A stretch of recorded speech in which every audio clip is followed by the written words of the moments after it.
श्री कृष्ण दामोदर मास की शुभकामनाएं, बहुत बहुत बधाई हो। ये पवित्र दामोदर मास की जो कृष्ण पक्ष एकादशी है, इस एकादशी की महिमा अत्यंत फलदायी एकादशी है ये, क्योंकि ये दामोदर व्रत है जो कि भगवान के अत्यंत प्रिय है। ये संपूर्ण महीना जो है, संपूर्ण महीना भगवान को समर्पित है।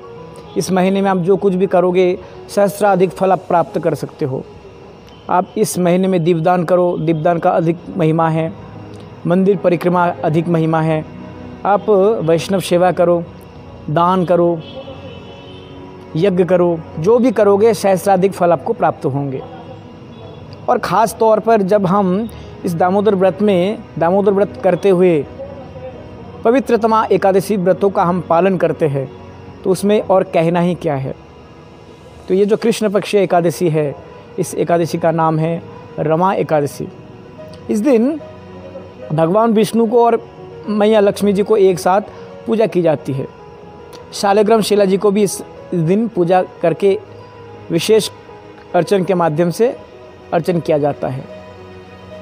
तो एक दिन युधिष्ठिर महाराज भगवान कृष्ण को कहा कि हे भगवान, मैं ये जो कार्तिक कृष्ण पक्ष एकादशी है, इसके महिमा के बारे में जानना चाहता हूँ। आप मुझे इसका महिमा कृपया श्रवण करवाएं। तो उत्तर में भगवान श्री कृष्ण कहने लगे कि हे युधिष्ठिर, एक मुचकुंद नाम से राजा हुए, अत्यंत धार्मिक परायण राजा, अत्यंत प्रजावत्सल राजा। समाज में अपने समृद्धि को बरकरार रखने के लिए धर्म का पालन होना बहुत ज़रूरी है। ऐसे में राजा का उत्तरदायित्व बनता है कि उनके राज में धार्मिक कार्यकलाप, अनुष्ठान आदि निर्विघ्नता के साथ हो रही है या नहीं, ये एक राजा का, एक श्रेष्ठ राजा का कर्तव्य है।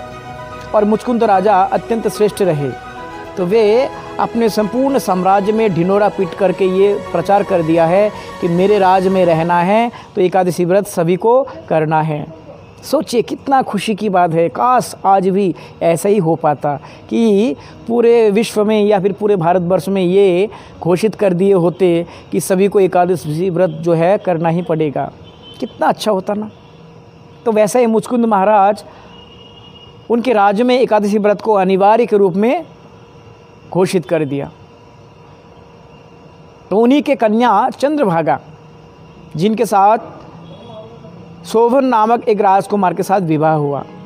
चंद्रभागा और शोभन अपने संसारी जीवन में बहुत अच्छे से यापन कर रहे थे, परंतु दुख इस बात की थी कि जो शोभन था, चंद्रभागा के पति और मुचकुंद राजा के दामाद जी, वे अत्यंत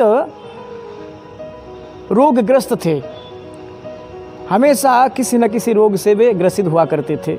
बहुत पतले दुबले, बहुत हमेशा कष्ट से वो पीड़ित रहते थे। ऐसे में चंद्रभागा थोड़ी बहुत दुखी होती थी बीच बीच में अपने पति के लिए। तो एक दिन इसी कार्तिक महीना में चंद्रभागा ने अपने पिता के घर में आ पहुँचे और साथ साथ अपने पति को भी लेके आई है। चंद्रभागा शोभन आपस में एक साथ अपने ससुराल में मुचकुंद राजा के साम्राज्य में आए हुए। अब उसी समय ये कार्तिक के कृष्ण पक्ष जो एकादशी है, रमा एकादशी, वह उपस्थित हो गई। अब मुचकुंद राजा का जो आदेश है कि राज्य में जिनको भी रहना है सभी को एकादशी व्रत करना है, जो इसका उल्लंघन करेंगे उसको राज्य से निष्कासित किए जाएंगे। ऐसे में चंद्रभागा ने अपने पति को एक सजेशन दिया कि आप ऐसा करें, आप 2 दिन के लिए आप घर चले जाइए, क्योंकि आप यहाँ रहोगे तो आपको एकादशी व्रत करना ही होगा। और अगर एकादशी व्रत करोगे तो शरीर और ज़्यादा दुर्बल हो जाएंगे आपकी, क्योंकि ऑलरेडी आप बहुत बीमारग्रस्त हो। तो ससुराल में जाकर के दुविधा में फंस करके वे सोचने लगे कि मैं क्या करूं, एकादशी व्रत करूं या फिर ना करूं। अगर चला जाऊं तो फिर बेइज्जती है, चलो करके ही देखते हैं। सद्बुद्धि आई मस्तिष्क में और उन्होंने सोचा कि इस बार एकादशी तो करके देखते हैं, अगर मरूंगा तो मरूंगा, कोई बात नहीं। तो चंद्रभागा भी बहुत खुश हुई कि चलो करने के लिए तैयार तो हुआ है। अब एकादशी व्रत प्रारंभ किया उन्होंने। 10वीं से लेकर के एकादशी के संपूर्ण दिन बीतता रहा है। कोई ग्रहण नहीं किया उन्होंने कुछ, आहार के रूप में निर्जला के व्रत रखा है। अब जैसे रात्रि हुई, रात्रि के समय सभी भक्त लोग आपस में संकीर्तन कर रहे थे। संकीर्तन करते करते इतना तीव्रता से उनको भूख लगी शोभन देव को कि भूख से असहनीय पीड़ा को ना सहन करते हुए वो मृत्यु लोक में चले गए, मर गए अंतिम में। जैसे मृत्यु को प्राप्त किए तो एकादशी के तिथि में मृत्यु वरण करने के फल में उनको स्वर्ग में तो नहीं, उनके लिए भगवान ने एक अलग ही दिव्य लोक का निर्माण किया। उस लोक में उनको भोग के लिए भेज दिया गया। केवल मात्र जीवन में एक एकादशी की और एकादशी तिथि में अपने शरीर को त्यागा, इसके फल स्वरूप में उनको स्वर्ग नहीं, इससे भी अधिक एक अलग ही लोक, दिव्य लोक उनको भगवान ने दिया। इधर चंद्रभागा बहुत दुखी रहती थी कि मेरे पतिदेव एकादशी व्रत करते हुए चले गए, अब क्या करें। ऐसे में उनके राजपाट में एक महात्मा जी चलते चलते चले आए और महात्मा जी आकर के राजा मुचकुंद को कहने लगे कि हे महाराज, मैंने स्वर्ग की यात्रा किया था, उसमें यात्रा जाते जाते एक दिव्य लोक मुझे मिला।